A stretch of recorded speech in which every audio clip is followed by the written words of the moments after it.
Well, I'm on my way to the island. I'm on this bike.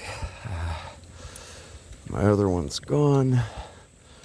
This one's extremely difficult to ride. I had to switch the front inner tube from different.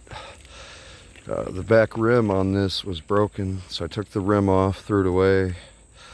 The tire and the inner tube was still good, so I put those on the front. So that was the back. Has a little bit of tread, and a neighbor gave me a different bike, but it needs a pedal arm and a pedal. Oh, I'm getting swarmed by mosquitoes out here, man. I hate this time of day. It's evening. It's like 4 something or 5. I have to look at the time. 5:40 p.m. Eastern or AST. So this bike is a 26-inch wheels. The other one is a trail bike, 24-inch. I kind of shimmied the wheel just from the other bike onto the frame of this and manipulated the chain over the gear, and I messed with this lever. It's really not good. If I put it all the way up, it has an extra low gear. It will sit on that gear, but it always wants to shift back down. I'm on an incline right now. I have a heavy trailer. Probably have to get off in a second. Oh man. I gotta cross the street.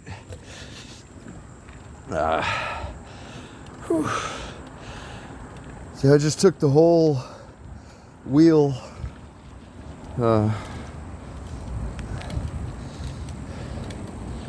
man, off that other bike, put it on here. The chain will stay on, like right now, as long as this doesn't move at all.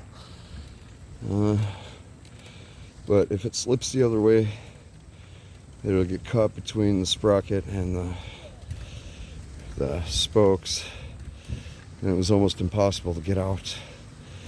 If I'm riding fast, I can't ride fast. That's the thing.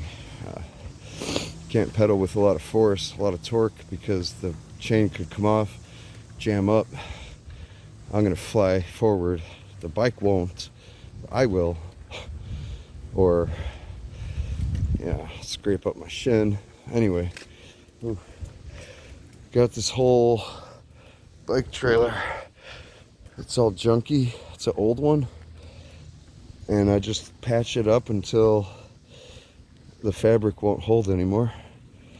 And that's the plan. And then I'm gonna maybe try to build a different fabric or attach a box, like a big Pelican case. And it's actually tied onto the actual bike frame with paracord. Several knots. It's very strong. Anyway, I got it loaded up. Took me a few hours to go through everything in my mind, look at everything, assess everything. All I wanted to do was get, it's clicking. I want to get 17 miles away and set up a campsite with at least like a basic tent, something to lay on. And if I get exhausted, or I want to lay down, like yesterday I was up all night, and then I stood on my feet charging stuff for 16 hours straight. I didn't even sit down, and I was washing things, bending over constantly, like wringing things out, washing things, drying them, moving them. Yeah, and I got a blood clot, 2 in my leg, and I had poison sumac. My legs are torn up with sores, really deep pitted sores all over them, and they burn and itch. Lasts up to 2 to 3 weeks. They flared up earlier. It was itching like crazy for about an hour. So I have to tend to that.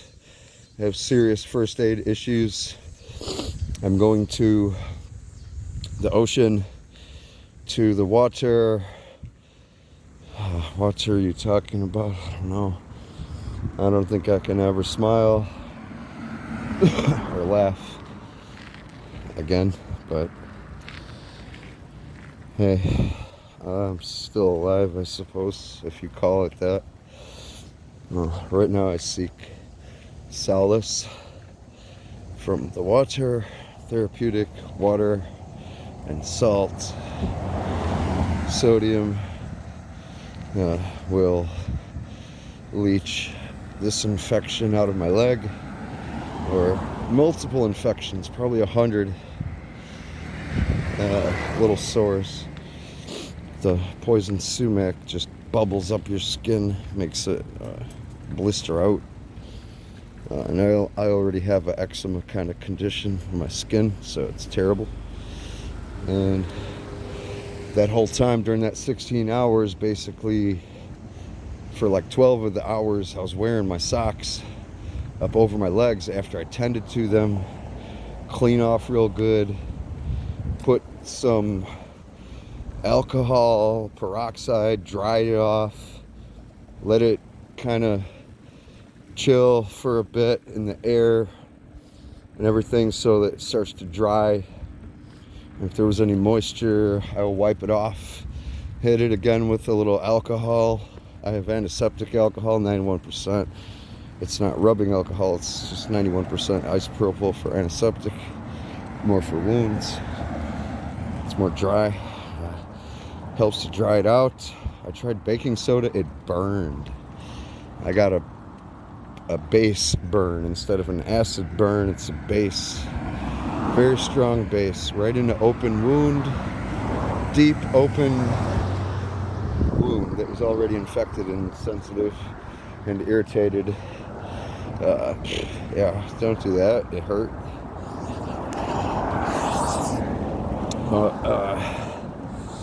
I tended to it as much as I could. Then I put on really clean, dry socks that were like sanitized for sure. Didn't have any like leftover bleach or soap in the socks, so when you're sweating it doesn't mix in and irritate it. So that was like my dressings. At first I was just wrapping it up with bits of gauze and like even little pieces of toilet paper. Then I needed something to put on my skin, like, so I just put a piece of toilet paper, then the gauze package. Sorry, it's hard to think right now because there's I have to look at a lot of things around here, and yeah, I'm kind of sleep deprived, but I patched it all up. Everything was covered, which is, if you just don't have simple like gauze wrap, gauze bandages, antibiotic cream, put it on there, wrap it up, ace bandage or tape, proper tape, you're fine. Go for the whole day, change it later. But I just use a sock the second, third, fourth time, or something like that. So after a while I ran out of everything, bandages and stuff like that. So just clean it out as good as I can. And I had the socks all the way up. So yeah, it helps with the blood clots. I have to have, tight socks for now. I don't have any blood thinners because I had an injury, right? Yeah, something in the back of my leg, and then I had a blood clot. But, I've been dealing with that.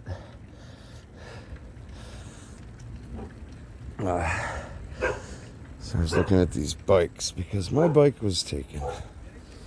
My whole life was taken.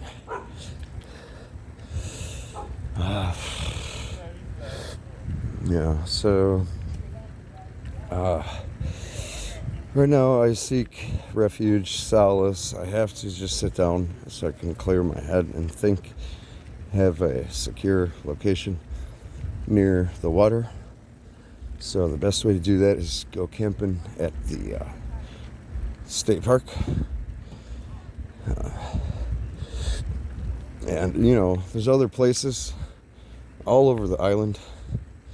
So whenever I get there, well, I'm going to get to the island tonight.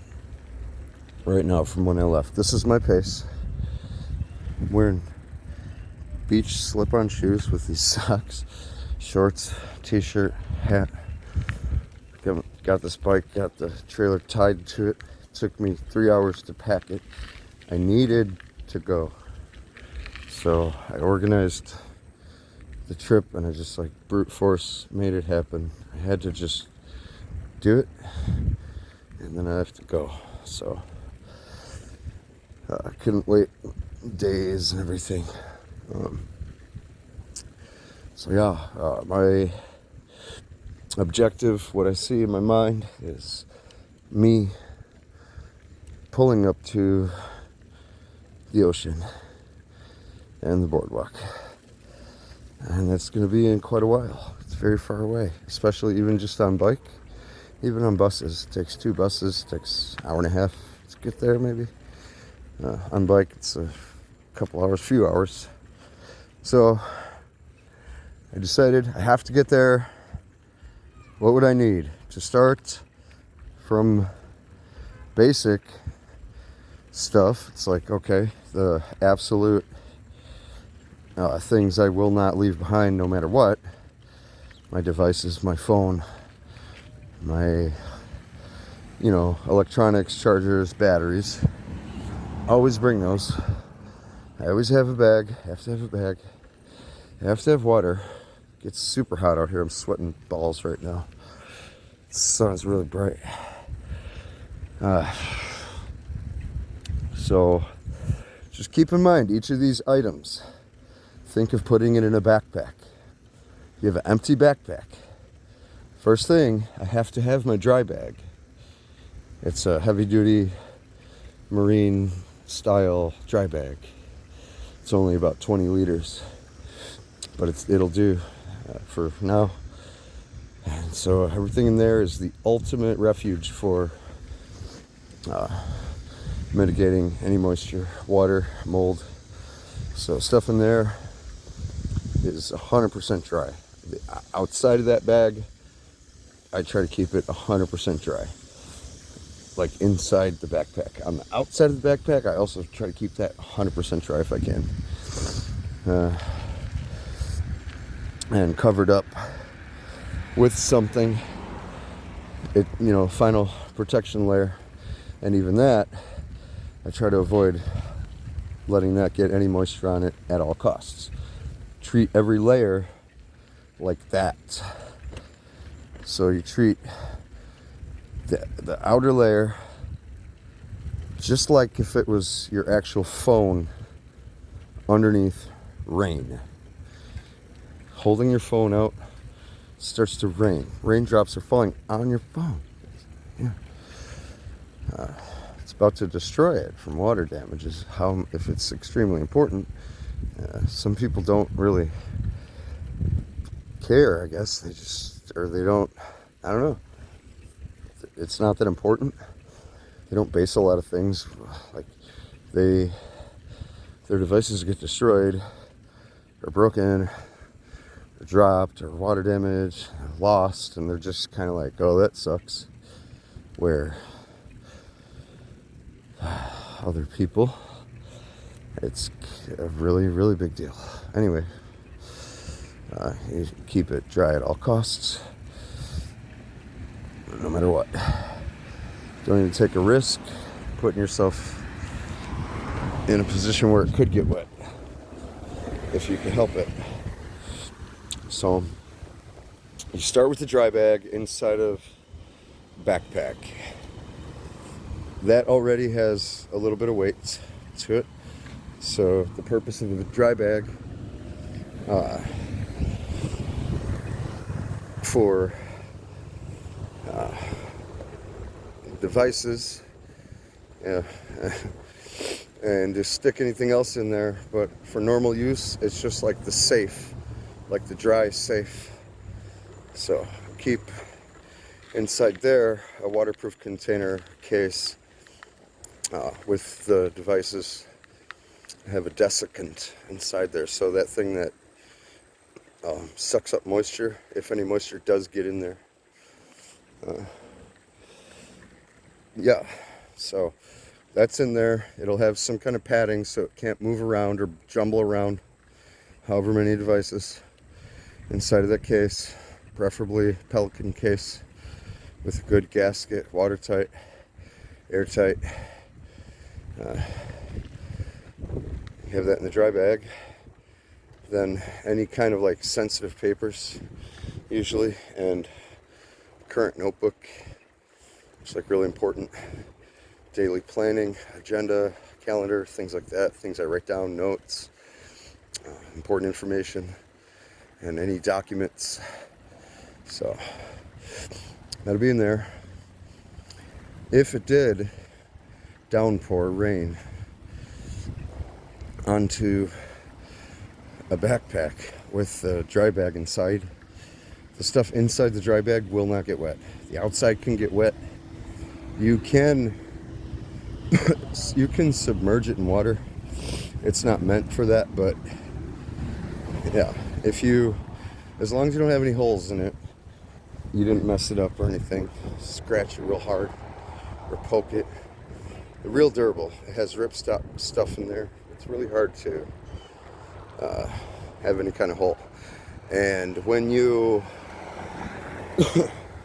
when you close it up, you have to push the air out before you're actually sealing it at the top, like, because if you seal it and then roll it down, you'll have an air pocket in there and it's airtight. So you push all the air out, roll it down like 3 times, seal it up. You make sure it's completely flat, no little gaps.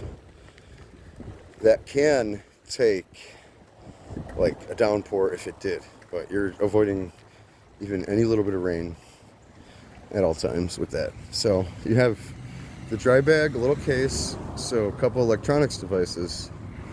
Already that's a little bit of weight there. I have to have my poncho. I have to have a seat cushion, which is real thin and light, but it's still something. It barely adds any weight, but it's a tiny little fraction.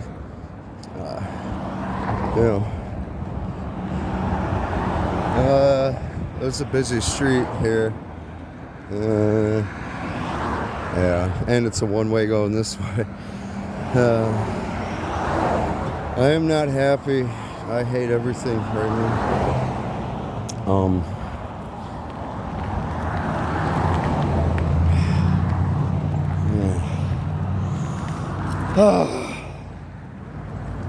Well, yeah, so that will be a little bit of weight to it already.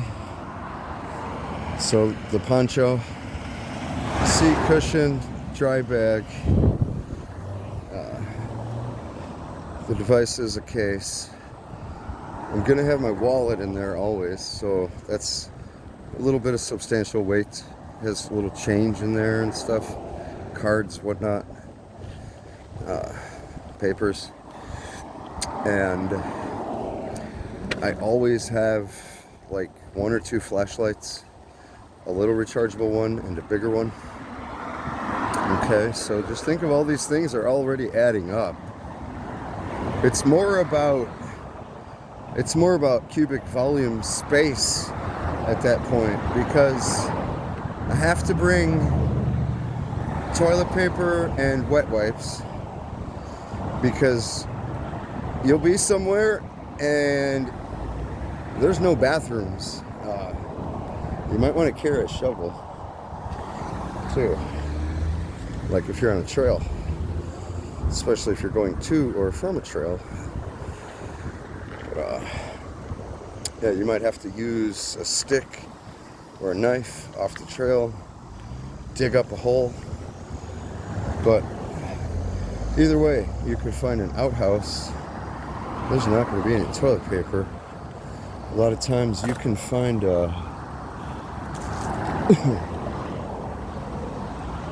You can find public bathrooms, totally nice, but they use all the toilet paper.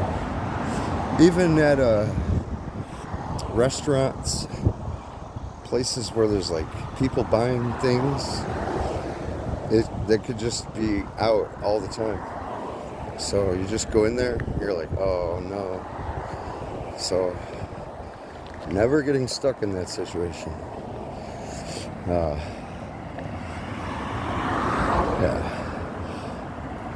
Also, on that note, no matter what, I'm always going to have soap and a washcloth with me and my water.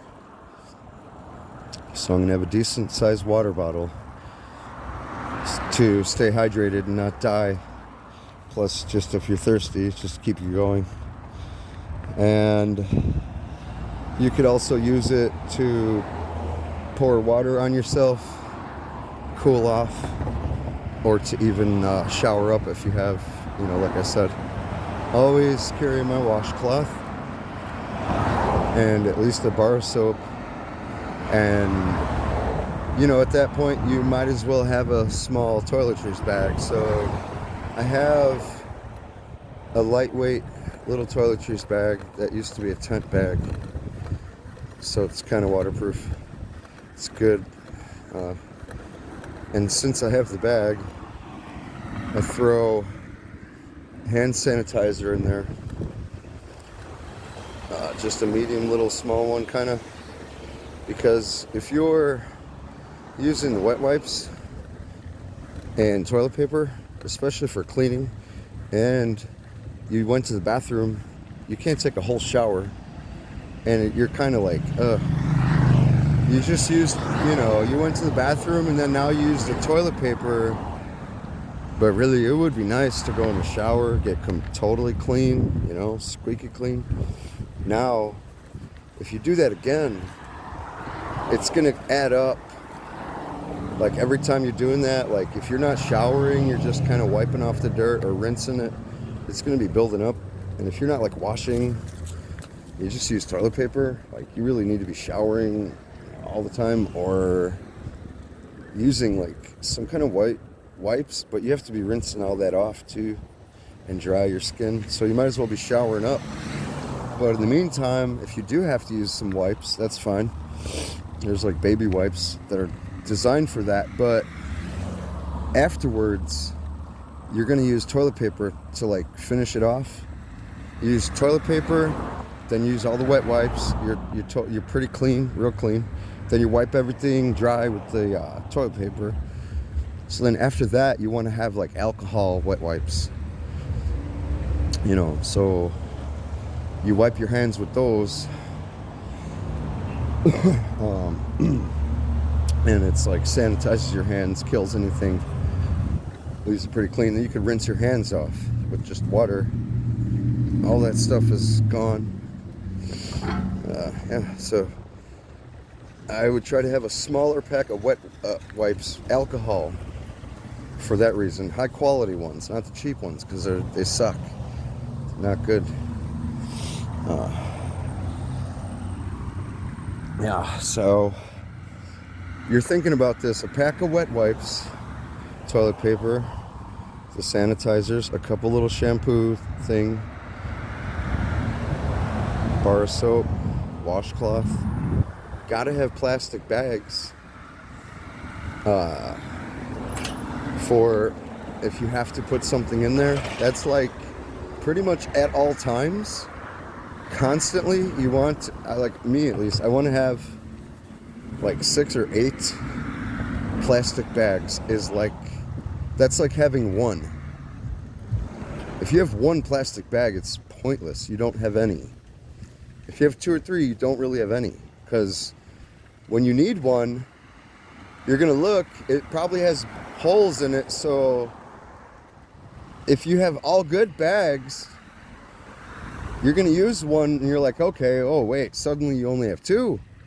And you're like, well, okay. I mean, I want to put, it's like I have this ground coffee All right, well, I don't have a container. I could put it in a plastic bag. Then I'm going to literally only have one plastic bag. If I need one really badly, like the next thing, always, no matter what, I'll have 2 extra pairs of socks.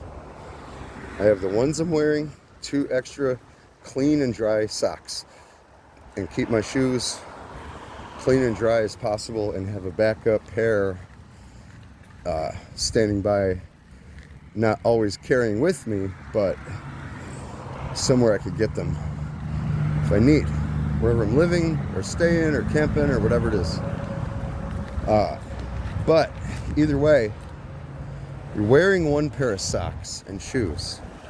Even just walking in the morning for 2 minutes through the grass could get the top of your shoes soaked. And you might have shoes that are like the ones I have. They're like Adidas, kind of slip-on sport shoe kind of things with a sole on the bottom. They're like, I don't know, Adidas. Yeah, they're like gym shoes. They look like Vans, but you pull them on. They're kind of elastic. They're made by some basketball player or something. I don't know. They're pretty cool. Comfy when they were new, but you know, the top of those get wet, it goes straight through to your socks. If it's humid outside, even if it's warm and hot with the sun, like you could have stuff sitting out like all day and night and it won't dry, and you could do that for days, and instead of drying, it gets more moist and moldy no matter what you do, because there's always mold in the air. It's just going around everywhere here, pretty much anywhere in the world where there's moisture, trees, there's mold going around. Sometimes it takes hold on things. So you have something, it's damp, moist, dark enough, even with the sun, like mold, it will grow.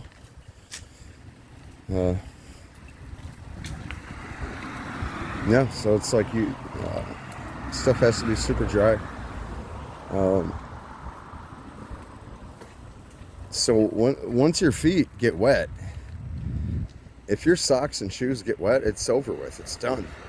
You're screwed. Like you have literally about like 2 or 3 hours until your feet are going to like hurt so bad and start like splitting. If you're walking, hiking with soaking wet feet, and you just keep them that way, you'll get like swamp foot.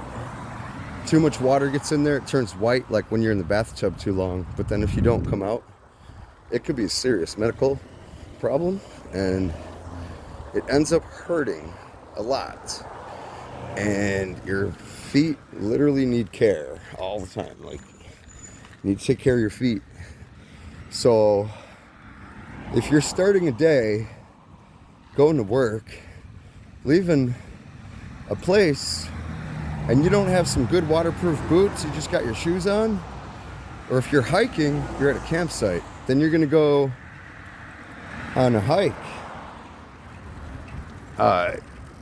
You better have a way to like make a fire and dry your stuff real easily, or I don't know, you need to have backups. That's the whole thing, because at that point your only refuge, well, for me, like I said, I'll have some kind of flip-flops, but right now I have these beach shoe type things, slip-ons, which are terrible to walk around in. Flip-flops you can still walk around.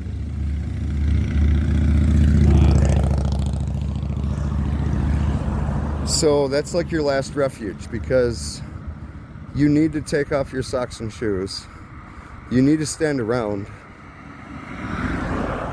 like sit in the wind and the sun, and maybe even in the salt water. Put your feet in there to get them like pretty clean. But there's I mean, you'll get it clean from any kind of like stuff that's infecting it, but you don't want to overdo it, because you'll get burns. And also it's like, there is a lot of like biological material in the ocean, like a ton. I don't know how it works, because all I know is I am the science, and when I do the science, my legs get better. It removes all of the infection. It cleans it out, kind of like burns it away, and it feels really good. It's really cleansing. When it's done, your skin feels like it's been just industrial cleaned, like commercially cleaned. And yeah, the salt will pull the infection out. Like if you have an abscess tooth, you make a super saturated salt water solution with really warm water, and you dissolve salt as much as you can, and you swish it in your mouth and let it soak in your gums. You could do that if you have a cut on your finger or something, anywhere on your body, or you could soak your body or parts like your leg, whatever, in like a salt bath. It's like magnesium. There's other stuff. Anyway, yeah, it's really good. It's really good. But yeah, you need to keep your feet dry. I always will keep 2 extra pairs of socks, because like I said, if your shoes get wet and your socks are soaked and they're drenched, you cannot be walking like that and hiking for like 8 hours and then take those off. Your feet will be wrecked and destroyed completely. It'll be so painful. And then like to put those back on your feet, you might not be able to.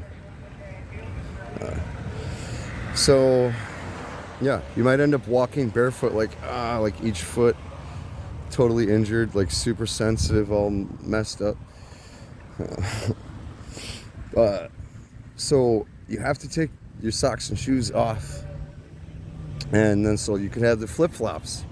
So you're standing, the bottom of your feet are protected, your whole feet are drying off, like around in the air. You're moving your toes around. You could slip them on and off real easy if you're just sitting down.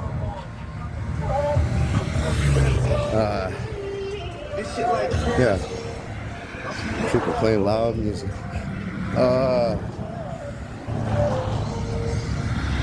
Yeah, anyway, I had a really horrible thing happen, the worst thing you could imagine, and so I'm in a bad,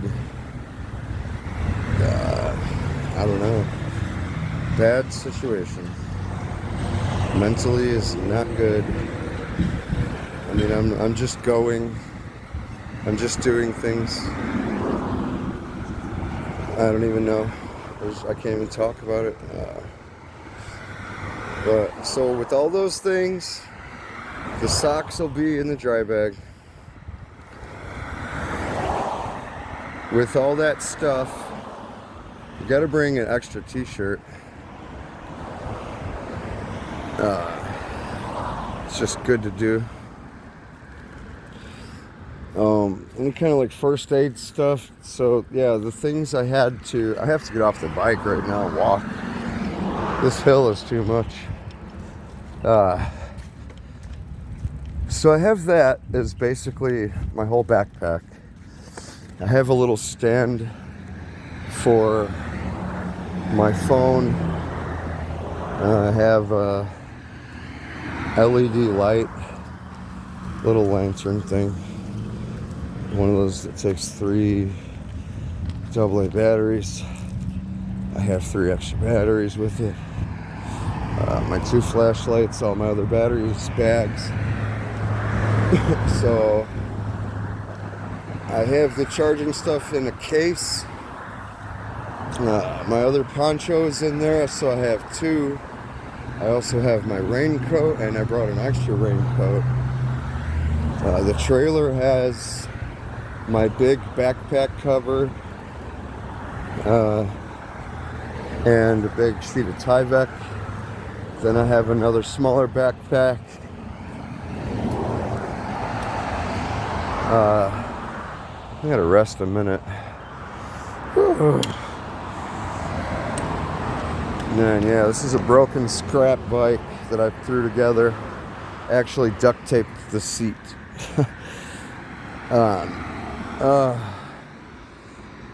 So I have another little backpack. I have my Tyvek camo ground sheet and my red sportsman's blanket and a little crappy tent, which is brand new, but it's not that great. I brought a yoga mat and like a cotton bed sheet thing and my pillow, a little extra clothes, like shirt, long sleeve shirt and pants in case I'm getting bitten up, even if it's hot.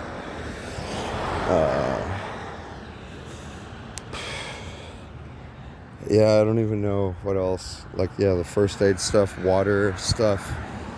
Oh, the sleeping bag. And stuff to wash it. My boots and my shoes are in there. And a tent pole. And some cordage, paracord. So, water containers. I have a little bit of food, snacks. I'm going to get some more food and supplies on the way. This is quite a long way to go. I'm going to get to it and I'll make a little bit better time if I'm not holding this device. So I will be back. Yep.